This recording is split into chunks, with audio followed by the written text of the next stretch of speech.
AP CM Chandrababu governor తో భేటీ అయ్యారు. రాజ్ భవన్ కు వెళ్లిన ఆయన అబ్దుల్ నజీర్ ను మర్యాదపూర్వకంగా కలిశారు. రాష్ట్రంలో వరద పరిస్థితులు, ప్రభుత్వం చేపట్టిన సహాయక చర్యలపై గవర్నర్ కు వివరించారు. విజయవాడలో బుడమేరు బాధితులు, ముంపు ప్రాంతాలను ఆదుకునేందుకు ప్రభుత్వ యంత్రాంగం తీవ్రంగా కృషి చేస్తుందన్నారు. రాత్రింబవళ్లు నిరంతరం పనిచేసి భారీ స్థాయిలో పునరావాస చర్యలు చేపట్టామన్నారు. వరద బాధితులను ఆదుకునేందుకు రాష్ట్ర ప్రభుత్వం చేపట్టిన సహాయ పునరావాస చర్యలను ముఖ్యమంత్రి స్వయంగా పర్యవేక్షించడం పట్ల గవర్నర్ అబ్దుల్ నజీర్ సీఎంను ప్రత్యేకంగా అభినందించారు. త్వరలో సాధారణ పరిస్థితులు నెలకొంటాయని గవర్నర్ అబ్దుల్ నజీర్ ఈ సందర్భంగా ఆశాభావం వ్యక్తం చేశారు.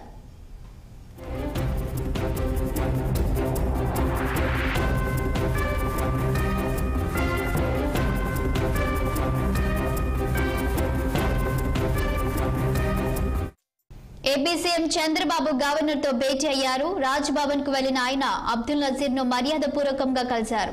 రాష్ట్రంలో వరద పరిస్థితులు, ప్రభుత్వం చేపట్టిన సహాయక చర్యలపై గవర్నర్ కు వివరించారు.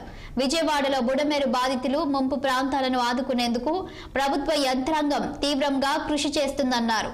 రాత్రింబవళ్లు నిరంతరం పనిచేసి భారీ స్థాయిలో పునరావాస చర్యలు చేపట్టామన్నారు. వరద బాధితులను ఆదుకునేందుకు రాష్ట్ర ప్రభుత్వం చేపట్టిన సహాయ పునరావాస చర్యలను ముఖ్యమంత్రి స్వయంగా పర్యవేక్షించడం పట్ల గవర్నర్ అబ్దుల్ నజీర్ సీఎంను ప్రత్యేకంగా అభినందించారు. త్వరలో సాధారణ పరిస్థితులు నెలకొంటాయని గవర్నర్ అబ్దుల్ నజీర్ ఈ సందర్భంగా ఆశాభావం వ్యక్తం చేశారు.